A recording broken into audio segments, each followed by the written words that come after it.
For the majority of lifters, it's likely that at some point you've had to take some time away from training, whether it's due to injury, a vacation, or life just getting in the way. And it's also likely that during this time off, you've been concerned about losing muscle and sabotaging all the recent progress you've been making in the gym. But how fast do you actually start to lose your hard-earned size? Well, unfortunately, it can happen pretty quickly. For example, one 2013 literature review found that you can lose up to a kilogram of lean body mass in just a week when you're fully immobilized. And even when you're not fully immobilized, research has shown an 11% decrease in type 2 muscle size in trained subjects after just 10 days of no exercise. But before you freak out, it's important to note that this decrease in size is for the most part not due to actual muscle loss.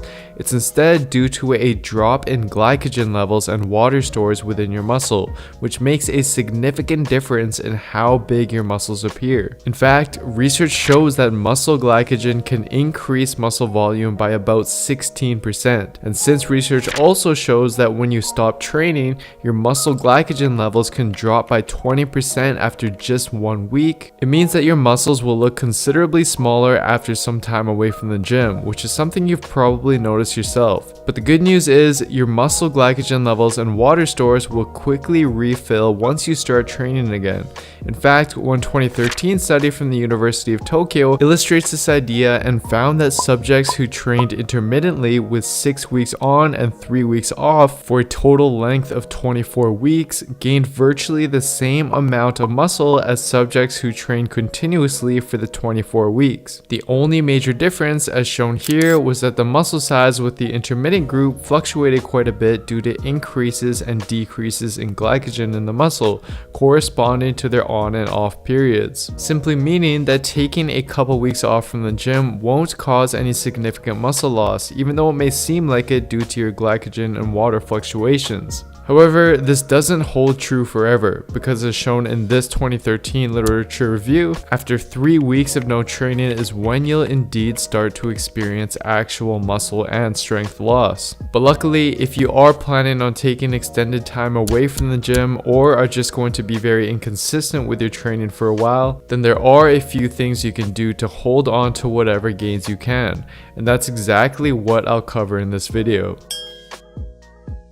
Your body's ability to maintain its muscle mass and current body composition is strongly affected by how much you eat. And this is especially true in the event that you're not training. Although eating at a calorie surplus is normally helpful to build muscle, since you're not actually training, it's simply going to result in excessive fat gain instead. And on the other hand, although eating at a calorie deficit is normally helpful to lose fat, again, since you're not actually training, it's going to contribute to increased muscle breakdown. Therefore, your best bet is to eat enough to just maintain your weight. And research is in agreement with this. For example, this 2013 literature review analyzed the effect of eating at a calorie deficit, maintenance calories, or a calorie surplus for muscle mass retention in subjects taking a break from training. As expected, they found that a calorie deficit led to the greatest amount of muscle loss. And what's interesting is that they found that eating at a calorie surplus actually led to not only fat gain, but also increased the rate of muscle loss, which they speculated was due to a variety of processes that occur from the fat gain. So again, as recommended by the researchers, simply stick to maintenance calories. And to quickly get a rough estimate of what that is for you, I'd recommend simply multiplying your current body weight in pounds by 15 and sticking to that while keeping track of your weight over time. Now your next priority should be to ensure that you're eating enough protein every day, since as expected, research suggests that maintaining a high protein intake during a period of no training helps minimize muscle loss. Now as for the exact amount, we know that sticking to a protein intake of roughly 0.73 to 1 gram per pound of body weight is sufficient, but just to be safe in your case, sticking to the higher end of this range would likely be your best bet to maintain as much muscle mass as possible. And lastly, it's important to realize that strength training isn't the only kind of exercise that can maintain muscle mass.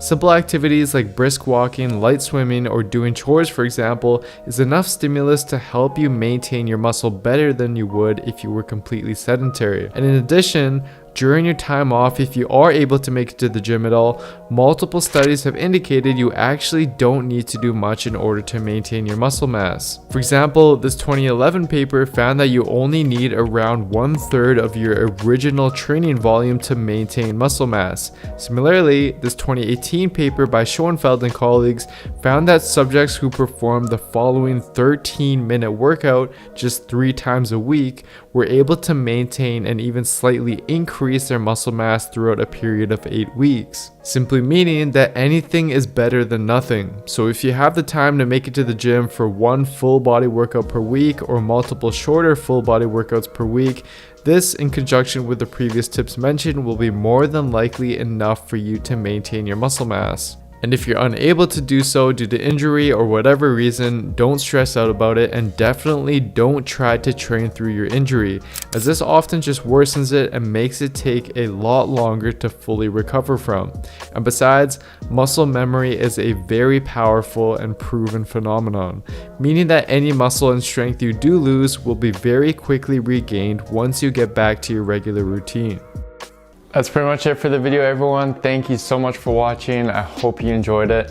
And as always, if you're looking for a truly evidence-based program that basically combines all the research I do into an easy to follow system to transform your body, then simply head on over to buildwithscience.com/courses, where you can choose the best program for you. I'd also really appreciate it if you gave me a follow on Instagram as well, where you can stay updated with what I'm doing and see a lot of the informative content that I post there on a more regular basis. And lastly, if you enjoyed this video, then please don't forget to give it a like, leave a comment down below, subscribe to my channel, and hit that notification bell as well, as this all really does help me out. Anyways, that's it for today. Thank you all so much for your continued support. I really do appreciate it, and I hope you've been enjoying my content.